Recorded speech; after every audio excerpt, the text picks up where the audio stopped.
Mazuma TV back in the building, man. What's going on, y'all? Shout out to Mazuma Nation. Shout out to the Mazuma Mob. We in the building as always, man. I hope everybody's having a blessed, beautiful, positive, productive day. On my break right now, but nonetheless, I'm back at y'all with some more boxing talk.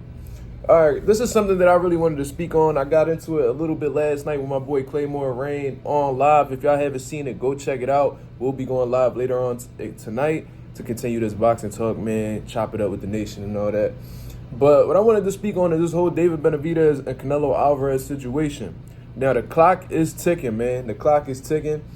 And I'm going to ask this question right now. Is it WBC going to order Canelo to face David Benavidez? You know what I'm saying? Because as I remember as far back as around the time David Benavidez fought Demetrius Andrade, so around that November, October area, Mauricio Suleiman had came out and said that he says that as of right now, David Benavidez is the mandatory contender for Canelo Alvarez's WBC super middleweight title, right?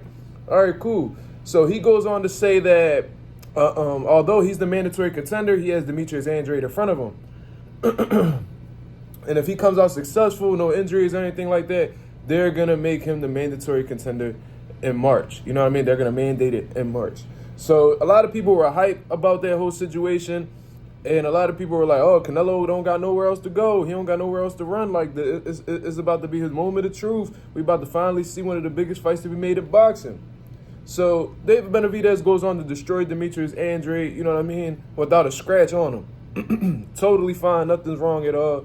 I mean, from the outside, you know what I mean? I don't know if he had any injuries or anything of that nature that we couldn't see, but no cuts, anything like that. Won the fight quite easily. You know what I'm saying? So the media goes back to talk to Suleiman about the whole situation. Like, okay, Demetrius Andrade just lost to David Benavidez. David Benavidez, he escaped the fight clean. Are you going to order this fight next for Canelo Alvarez? Mauricio Suleiman goes on to refuse to answer these questions and goes about his day. You know what I mean? So ever since then, it's like, bro, you were just saying that if he came out successful against Andrade, that you were gonna mandate it. All of a sudden, and you promised everybody that David Benavidez came out without a scratch on him against Demetrius Andrade, which he did. You will make it go into effect in March of 2024. Now that situation has come up and everything turned out well in the best case scenario for David Benavidez, all of a sudden he doesn't want to answer the questions.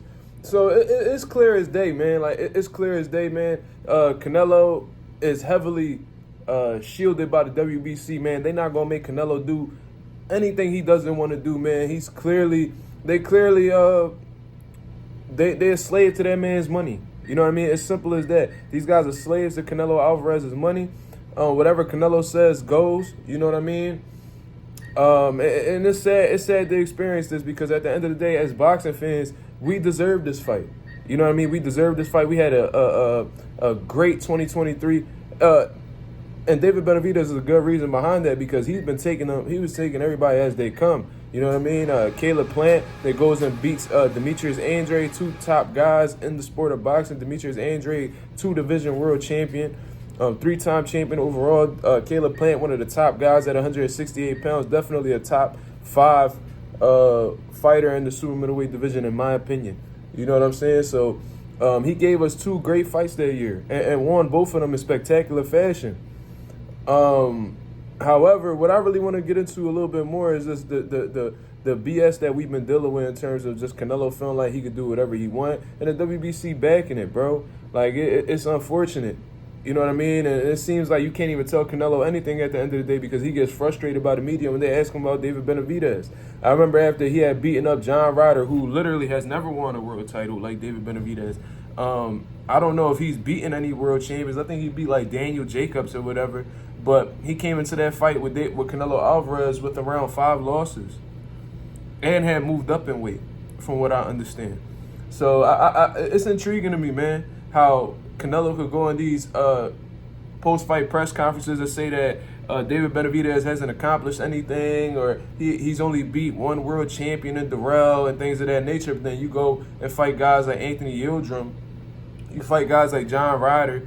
And there's several opponents that you've had in the past that wasn't as deserving of a fight as David Benavidez is right now. But you still found a reason to fight them. You just moved the man up 2 weight divisions to fight him when he's never competed in the super middleweight division. So why is a man that's at 154 pounds more deserving to fight for all the belts at 68 than a guy who's been making statements at 168 pounds non-stop ever since he lost his title in David Benavidez? How is Jermell Charlo more eligible?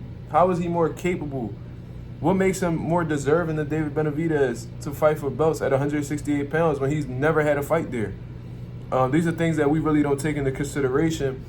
And it's just sad how this WBC just cool with whatever Canelo Alvarez want to do, man. It's corruption at its finest. They, like I said, they're a slave to that man's money.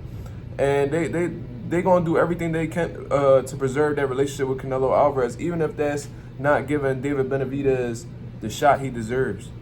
You see what I mean?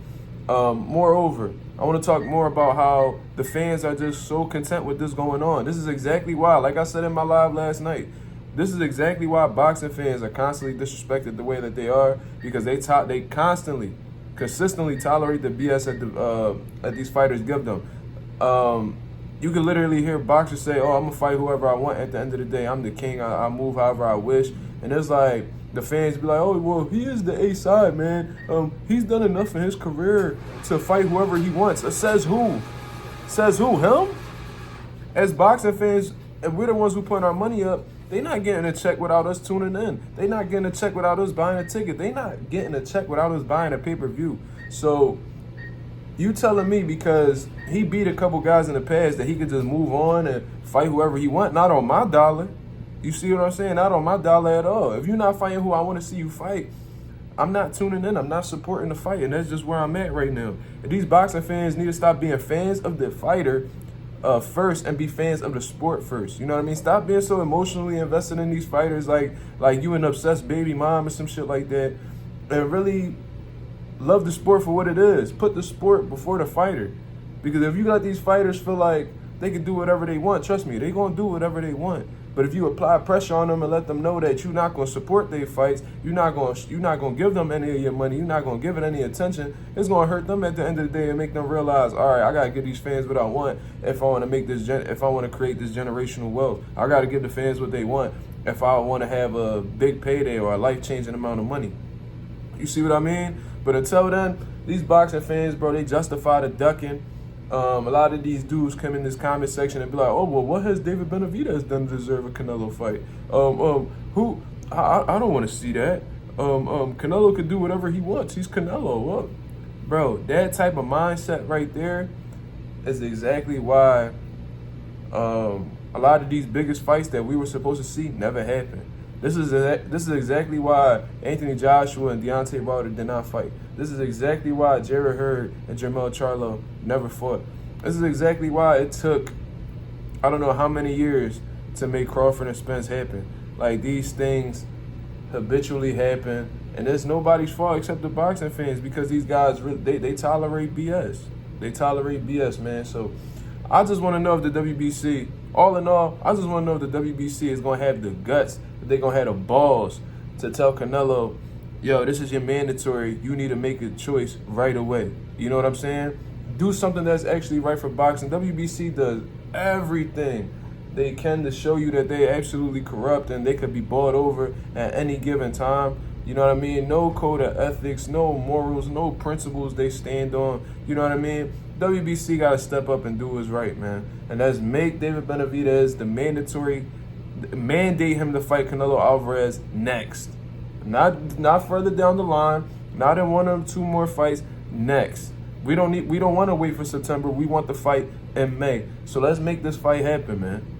You know what I mean? So y'all let me know what y'all think about this whole situation right here, man. Do you think the WBC is going to order Canelo to face David Benavidez next? Are they not?